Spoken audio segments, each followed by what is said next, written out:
Bonjour chers spectateurs et spectatrices confinés, mon nom est toujours Marie-Lou et je suis toujours médiatrice culturelle au Théâtre dans la rubrique. Je suis toujours confinée comme vous. Aujourd'hui, troisième capsule de propositions de théâtre à consommer à la maison. J'ai des choses, je ne sais pas si c'est le confinement qui fait cet effet sur moi ou si c'est le printemps qui n'arrive pas, mais j'ai des choses à vous proposer poignantes. C'est quelque chose qui va nous faire sentir en vie. C'est des œuvres, des belles œuvres à découvrir, mais qui, voilà, vont nous faire vivre beaucoup de choses. Première proposition, c'est le Sacre du printemps. C'est le printemps, le Sacre du printemps. C'est un ballet composé par Igor Stravinsky en 1913, qui, d'ailleurs, quand ça a été créé, à la première représentation, les gens se sont mis à rire. Alors que c'est vraiment un drame, là. Si on s'entend, c'est en fait l'histoire d'une jeune femme qui est sacrifiée à l'orée du printemps. C'est un rite païen, là. C'est très poignant.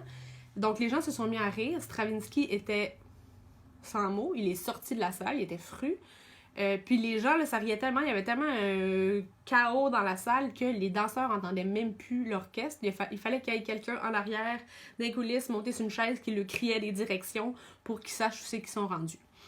Alors voilà, mais ça a quand même été une pièce très marquante, une œuvre marquante, qui a été chorégraphiée après ça par plusieurs grands danseurs. Mais la version que je vous propose et qui est la plus marquante aussi, c'est celle de Pina Bausch. Ça a été chorégraphié en 1975, si je ne me trompe pas. La version que je vous propose est de 1978. Donc voilà, c'est un rite païen. C'est 16 hommes, 16 femmes qui, au début, donc, sont dans l'adoration de la nature et du printemps. Puis après ça, la deuxième partie, c'est le sacrifice. C'est vraiment très beau, c'est 36 minutes, c'est poignant, c'est viscéral. C'est vraiment, là, ça part de là, ça nous tire un peu les tripes. Mais ça fait du bien. C'est comme une catharsis qu'on a besoin de vivre, en tout cas que moi j'avais besoin de vivre en cette période de confinement. Alors je vous le conseille grandement. Deuxième proposition un peu intense, c'est suivez-moi, on y va. C'est ça que je vous propose.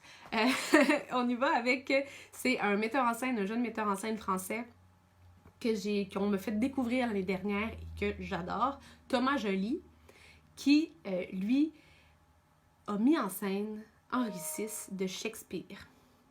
Et là, c'est vraiment... En fait, je sais pas si c'est basé sur, donc, historiquement, le roi Henri VI, qui, moi, j'ai fait des recherches sur... Je suis pas une fan d'histoire dans la vie, là, je suis pas ferrée, mais j'ai fait des recherches sur Henri VI, qui serait devenu roi à 9 mois, en 1422, à la mort de son père, qui a été roi de France, roi d'Angleterre, qui a perdu les deux royaumes, qui les a repris, qui a été trahi par son oncle. C'est vraiment une histoire incroyable, abracadabrante. Si vous aimez binge-watcher des histoires de royauté ou de famille incroyables, si vous binge-watchez les Tudors, les Kennedy ou bien l'histoire d'Élisabeth II, vous allez triper là-dessus. Et quand je dis binge-watcher, c'est vraiment binge-watcher parce que c'est 8 épisodes. 8, donc captation, d'environ 1h40 à 2h chaque. Donc, vous avez du stock pour toffer jusqu'à la fin du confinement, ça vous tente. Mais c'est super intéressant. Je vous avoue que je n'ai pas regardé les 8 épisodes, là. Je m'en vais là-dessus. Mais c'est du stock, c'est beau, Thomas Joly. Il y a un esthétisme qui me fait triper. Un peu punk à la limite, c'est bon, mais très classique. Très coloré, il y a un sens de la tragédie, de la direction d'acteur, de la façon dont il livre le texte. C'est vraiment là pour découvrir un grand classique, un grand metteur en scène. Je vous le suggère fortement. Au pire, vous regarderez juste le premier épisode, mais vraiment, grandiose. Très belle activité à faire en ce confinement. Troisième option, un peu plus relax, c'est cette fois-ci au Québec, le Théâtre du Nouveau Monde, qui font en fait leur version des Beaux Dimanches et donc ils mettent en ligne sur leur site internet des captations de leur production.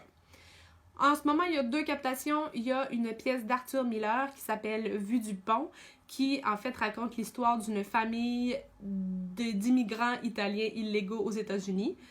Ça suit donc la vie de cette famille.